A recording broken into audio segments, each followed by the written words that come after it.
Bonjour à tous, aujourd'hui encore une vidéo sur les congruences parce que c'est un thème très important. Ici, n désigne un nombre entier naturel, rien de surprenant, et on va juste déterminer les restes de la division pi n de n carré par 5, n carré par 7, n cube par 3 et n cube par 5. On avait déjà beaucoup travaillé les exercices du type 2 puissance quelque chose avec le n en puissance. Ici, c'est l'inverse, le n est au niveau de la base. Vous savez que quand on a a puissance b, a s'appelle la base, b c'est l'exposant. On avait donc travaillé beaucoup d'exercices avec le n en exposant. Aujourd'hui, ça change un petit peu. Le n est dans la base, donc c'est pas exactement le même raisonnement qu'il va falloir faire. Donc on est parti. Tout d'abord, donc première question, on demande un reste par une division par 5. Donc quand on fait une division par 5, eh bien vous avez bien compris, il y a 5 restes possibles. Ça veut dire que tous les nombres modulo 5 sont égaux à un des 5 restes possibles qui vont tous donc qui sont tous des entiers entre 0 et 4. D'accord. Donc comment déterminer ça? Alors là, eh bien, puisque tous les nombres sont égaux à un reste modulo 5, eh bien on va faire un tableau de congruence qui contiendra donc une première ligne où ça sera les valeurs de n. Alors ici, on va mettre donc les valeurs de n mod, donc modulo 5, donc j'ai 0, 1, 2, 3 et 4. Et en deuxième ligne, eh bien, on va calculer pour chacune de ces 5 valeurs possibles des restes modulo 5, eh bien, on va calculer n carré modulo 5, d'accord? Et donc ça s'appelle une table de congruence modulo 5. Donc ici, on fait 0 au carré, donc 0. 1 au carré, ça fait 1. 2 au carré vaut 4. 3 au carré vaut 9. Mais on peut diminuer ça puisqu'on est modulo 5. On peut enlever 5. Donc ça fera 9 moins 5, donc on peut dire 4. 4 au carré fait 16. Mais modulo 5, 16 vaut 1. Donc vous voyez qu'en fait, eh bien, modulo 5, n carré, ne prend que 3 valeurs, 0, 1 ou 4. Vérifions ça pour les premiers carrés. Donc ici, ouais, je vais mettre les restes à côté. Donc 1, ici 4, modulo 5, ça fera 4, vous voyez, 1, 4, 4. Ensuite 16, ça fera 1. 25, je trouverai 0.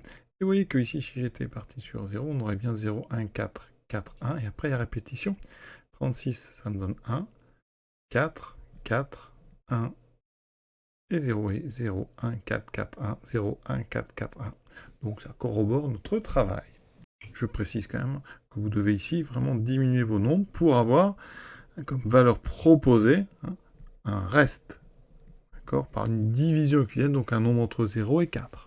Et vous voyez qu'ici, ce raisonnement que je viens de faire, c'est un raisonnement par disjonction, parce que modulo 5, en fait, j'ai 5 valeurs possibles. Ça veut dire qu'en traitant chacune de ces 5 valeurs, j'ai entièrement fait l'intégrité en fait de la question. Et donc c'est assez finalement simple à faire. Et donc pour la question 2, on est sur une division par 7. Donc vous avez compris, on va raisonner par disjonction sur les valeurs modulo 7. Des valeurs modulo 7, il y en a 7. Les restes sont toujours entre 0 et 6. Ça veut dire qu'ici, quelle que soit l'expression qu'on a, qui est un polynôme en n, on pourra utiliser cette technique de disjonction par les valeurs modulo 7. Donc 0 carré, 0, 1, 4, 9. Mes modulo 7, il me reste 2. 4, 16, modulo 7, c'est 14 plus 2, ça fait 2. 5 fois 5, 25. Donc je cherche le multiple de 7, c'est 21, donc ça fera 4. 6 au carré, 36. Multiple de 7 qui est tout près, c'est 35, donc ça fait, vous voyez, les valeurs 0, 1, 4, 2, 4, 1.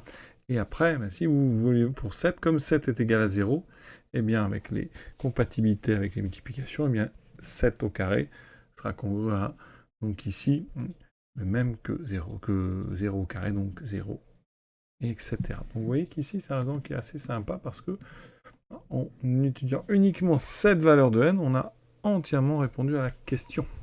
Alors je vérifie quand même nos carrés, modulo 7, donc ça c'est 0, 1, 4, donc c'est dans l'ordre, 9, ça vaut 2, 16, ça vaut 2, 25, ça vaut 4, donc jusque-là c'est ce qu'on avait fait dans le tableau, mais après on peut continuer, 49, donc ici, c'est 7 fois 7, on retrouve le premier 0, donc après je dois retrouver un 1, et effectivement 64 c'est 63 plus 1, Après, multiple de 7 près de 81, c'est 77, donc ça fera 4. Et vous voyez qu'on a le 0, le 1, le 4 qui se dessine. Le suivant doit être le 2, donc 100. Mais effectivement, c'est 98 pour 2. Plus 2 et 98, c'est un multiple de 7. Donc ça fait bien 2.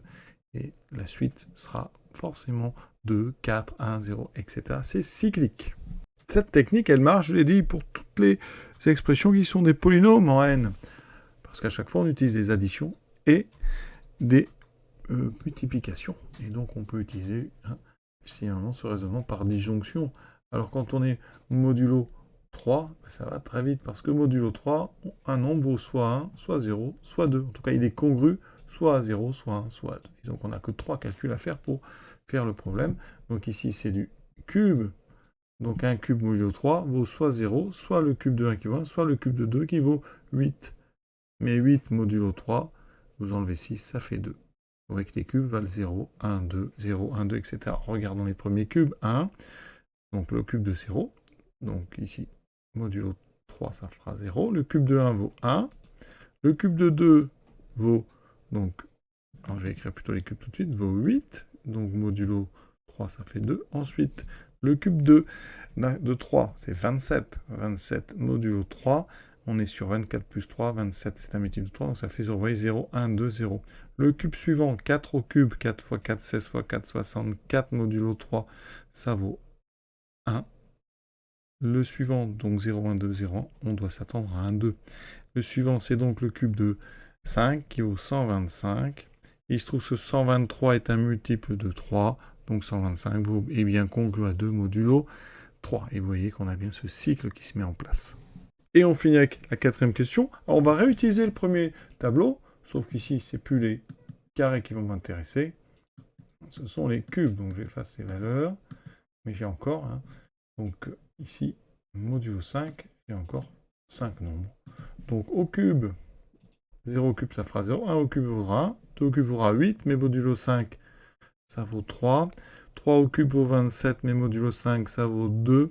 Et 4 au cube vaut 64, et modulo 5, ça vaut 4. Vous voyez qu'ici, on a le cube, en fait, permute les 5 valeurs possibles. Vous voyez, il n'y a plus le même ordre, 0, 1, 3, 2, 4. Donc le suivant sera 0, 1, 3, etc. Vous voyez, donc assez sympa comme type d'exercice. Et c'est un autre raisonnement que quand on avait fait, je vous répète, des exercices avec, par exemple, les puissances de 2. On utilisait d'autres choses que la disjonction. Là, c'est vraiment très rapide, en fonction évidemment du mode. Si le mode est très gros, ça peut prendre du temps. Mais l'avantage, c'est que c'est assez exhaustif, c'est exhaustif, puisqu'on a exactement traité tous les cas. C'est le principe de la disjonction. Voilà, je vous souhaite une bonne fin de journée à tous et à très bientôt.